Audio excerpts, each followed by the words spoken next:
सादर नमस्कार, सादर जय जिनेंद्र। क्षमा ब्रेकिंग जैन न्यूज प्रतिदिन प्रातः दोपहर एवं रात्रि में देश भर से संपूर्ण जैन समाज से संबंधित सही और सकारात्मक समाचारों के लिए देखना और सुनना न भूलें। साथ में आपसे विनम्र निवेदन है कि यदि आपने इस चैनल को सब्सक्राइब नहीं किया है तो कृपया अवश्य कीजिए और शेयर और लाइक करके धर्म प्रभावना में सहयोगी एवं सहभागी बनिए।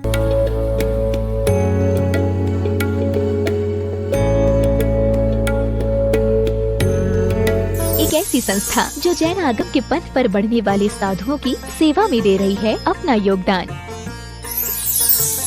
और उनके आहार विहार में निभा रही है अपनी अहम भूमिका। साधु सेवा धाम भगवान पार्श्वनाथ धाम काकोरी लखनऊ जो विहार न करने वाले साधुओं के आहार एवं विश्राम की कर रही है संपूर्ण व्यवस्था। आप भी ऐसी ही संस्था के साथ जुड़कर करें अपनी चंचला लक्ष्मी का सदुपयोग। एक दिन का आहार मात्र 2100 रूपए एवं आजीवन 11,000 रूपए। इसके अलावा वर्ष में 2 दिन आपकी ओर से आहार एवं आपका नाम शिलापट पर किया जाएगा अंकित। बैंक डिटेल्स भगवान Parshvanath Dham trust, bank of Baroda, Chowk branch Lucknow. खाता संख्या 064501000299154। IFSC code BARB0 LUCKNO। दान राशि एवं अधिक जानकारी के लिए संपर्क करें 7007783995 9452017984। जैन आगरा उत्तर प्रदेश से पूछ रहे हैं, नमोस्तु गुरुदेव, क्या लव मैरिज करने में कोई दोष है? क्या किसी भी कास्ट से वैवाहिक संबंध बनाया जा सकता है? नमोस्तु गुरुदेव।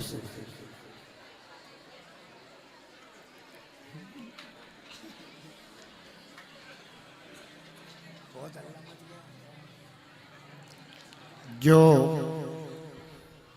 विवाह होता है यह एक पवित्र बंधन होता है और पवित्रता के लिए होता है। जिनागम में विवाह धर्म ध्यान करने के लिए किया जाता है, धर्म पालन करने के लिए किया जाता है।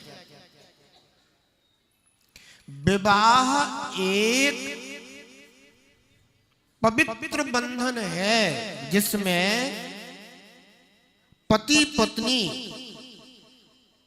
अपने दाम्पत्य जीवन का निर्वाह करते हुए धर्म ध्यान करते हैं। शास्त्रों में कहा जाता है कि जब विवाह होता है तो उसके बाद फिर तीर्थ वंदना के लिए जाया जाता है और कुल की परंपरा को आगे बढ़ाने के लिए मात्र पति पत्नी में भोग का संबंध होता है। वाकई ये दाम्पत्य जीवन धर्म ध्यान के लिए समर्पित होता है, क्योंकि ऐसे बहुत से कार्य होते हैं जो दंपति के द्वारा ही संपन्न किए जाते हैं। जैसे मान लीजिए कहीं पर कोई आपको विधान कराना है, कोई प्रतिष्ठा में पात्र बनना है, तो ऐसे समय में अकेला इंद्र तो बन नहीं जाएगा, उसकी इंद्राणी भी होना चाहिए। सौदर में बनना है तो क्या करोगे? बिना इंद्राणी के बन जाओगे क्या? तो इंद्राणी भी चाहिए। तो वो ऐसे धर्म ध्यान के लिए कि हम दोनों मिलकर के धर्म ध्यान करेंगे, इस पवित्र बंधन को स्वीकार करते हैं। लव मैरिज में इस तरह का कोई भी विचार नहीं किया जाता। लव मैरिज तो एक प्रकार का भूत सवार होना है कि जिसमें एक तरफा भूत सवार हो जाता है कि मैं तो इसी से विवाह करूंगी या करूंगा, ना घर की प्रतिष्ठा देखी जाती, ना परिवार की प्रतिष्ठा देखी जाती, ना धर्म की प्रतिष्ठा देखी जाती, ना कुल की प्रतिष्ठा देखी जाती, ना खुद की प्रतिष्ठा देखी जाती। मात्र एक ही चीज दिखती है। और मैं तो कहता हूं ठीक है भैया, तुम लव मैरिज भी कर रहे हो तो कम से कम इतना तो करो कि संस्कार तो देख लो, क्योंकि विवाह तो एक पवित्र बंधन है। इसमें जो देखा जाता है वो संस्कार देखा जाता है। आपको शायद पता हो, कहते हैं कि राम जी को वनवास हो गया था और शूर्पणखा, जिसको अपने शास्त्रों में चंद्रनखा कहा जाता है, वो राम जी के पास प्रणय निवेदन करने लेकर के पहुंची कि मैं आप, क्योंकि वो रूप पर मोहित हो गई, मैं आपसे विवाह करना चाहती हूं। पर राम जी कैसे थे, लव मैरिज तो कर नहीं रहे थे। तो राम जी संस्कारवान थे, मर्यादाओं को समझते थे। वो ये जानते थे कि ये पवित्र बंधन है और यह बंधन अगर एक संस्कारित स्त्री के साथ होगा तो हमारे कुल की प्रतिष्ठा, हमारे कुल की मर्यादा, हमारे कुल का नाम रोशन होगा। उन्होंने क्या किया था सबको पता है, जबकि कोई ये नहीं है कि राम जी ने कोई एक ही विवाह किया हो। बलभद्र थे वो, बलदेव थे वो, कितनी रानियां थी उनकी? 8000 रानियां थी उनकी, है ना। अब सीता उनकी एक प्रधान थी, इसलिए सीता का नाम चलता है। परंतु वो एक महापुरुष थे, उन्होंने उसको ठुकरा दिया जिसमें संस्कार नहीं था।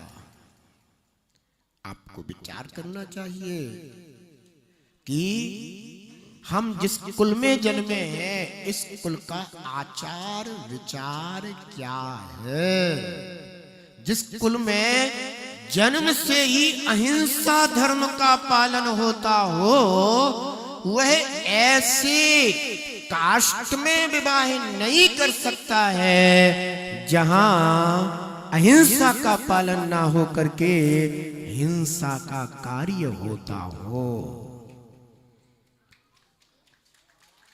क्योंकि बाद में फिर ऐसी बेटियों को इतना परेशान होना पड़ता है, इतना परेशान होना पड़ता है। प्रारंभ में तो जैसा तुम कहो वैसा करेंगे, ये केवल झांसा होता है कि जैसा तुम कहोगी हम वैसा ही करेंगे, आज से हमारा सब चीजों का त्याग है। परंतु जब विवाह हो जाता है उसके बाद फिर पूरा जीवन किस तरह से नरक बन जाता है जो तुमने जन्म से नहीं देखा, और जब वहां जाकर के देखते हो तो रोम रोम कांपता है। फिर मजबूरी में न जाने क्या क्या करना पड़ता है, सारा जीवन खराब हो जाता है। इसलिए हमें हमेशा इस बात का विचार करना चाहिए कि हमारा किस कुल में जन्म हुआ है, उस कुल के संस्कार जिस कुल में है, हम उसी में वैवाहिक संबंध करेंगे जिससे हमारा जीवन श्रेष्ठ बनेगा। तो किसी भी कास्ट से वैवाहिक संबंध बनेगा। कास्ट तो क्या कहे, आजकल तो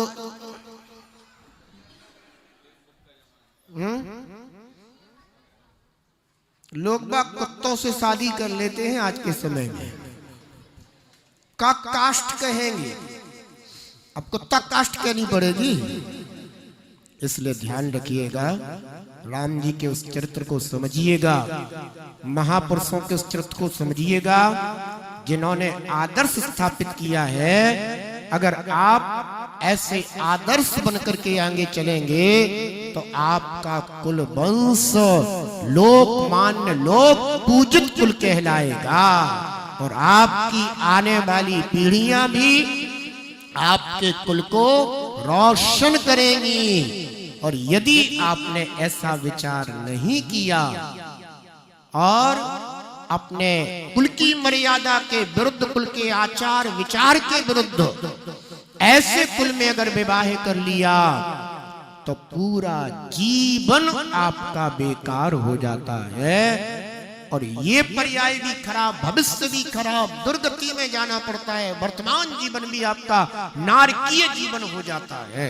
इसलिए विवेकी बनना चाहिए और हमेशा जो विवाह की परंपरा प्राचीन परंपरा रही है, शास्त्रों से जो प्रमाणित परंपरा है, उस प्रमाणित परंपरा के अनुसार चलोगे तो यह जीवन भी आपका सफल होगा और परभव भी आपका सफल होगा।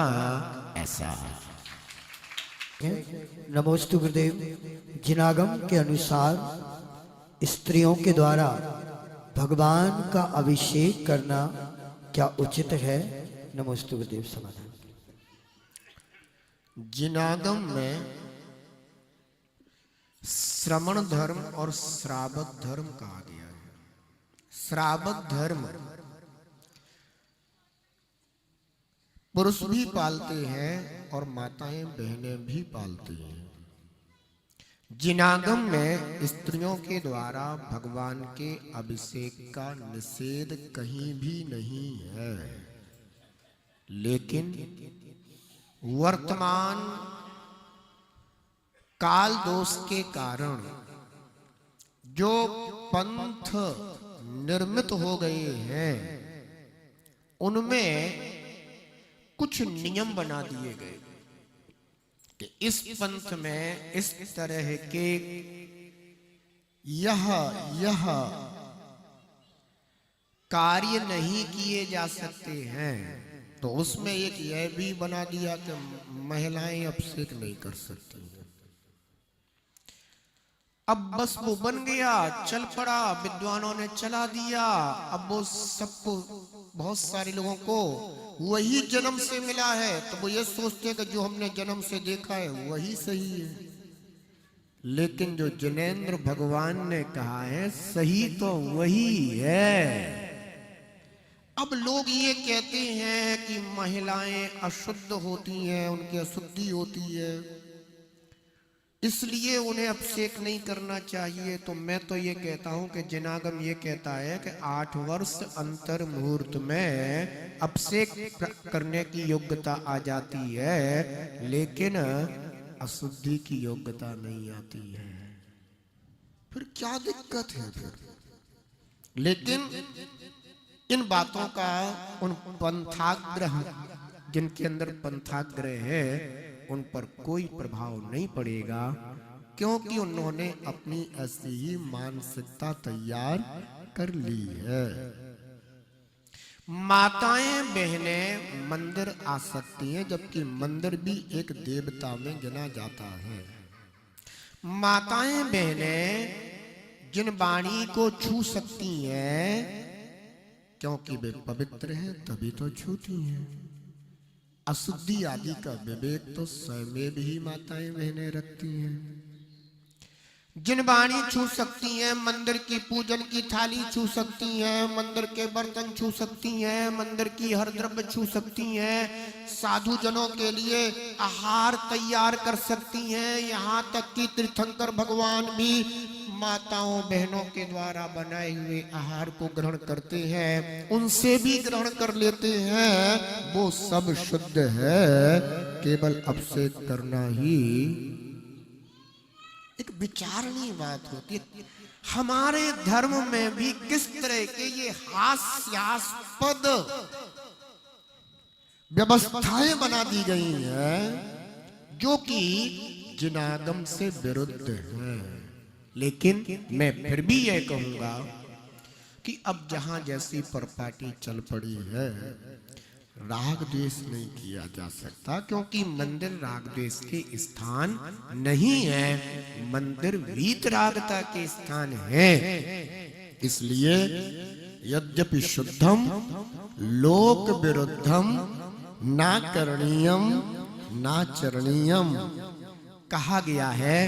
यद्यपि शुद्ध है लेकिन अब लोक विरुद्ध है, तो जहां पर नहीं होता है वहां ना करें, टेंशन ना बढ़ाएं, राग द्वेष ना करें।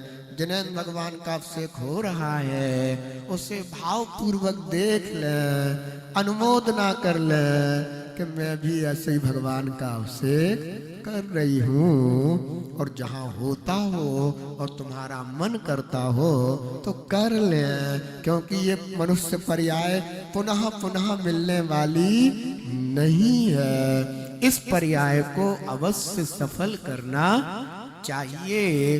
तो दोष कहीं भी नहीं है, जिनागम में कहीं भी इस तरह का किसी भी शास्त्र में निषेध परक वाक्य नहीं आता है।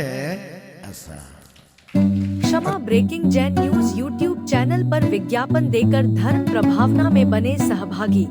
विज्ञापन देने हेतु संपर्क कीजिए मोबाइल नंबर 9026900740 एवं समाचार एवं वीडियो भेजने हेतु WhatsApp number 9335236222। Kshama breaking Jain news YouTube channel देखने के लिए आपको बहुत बहुत धन्यवाद। सादर प्रणाम। सादर जय जिनेंद्र।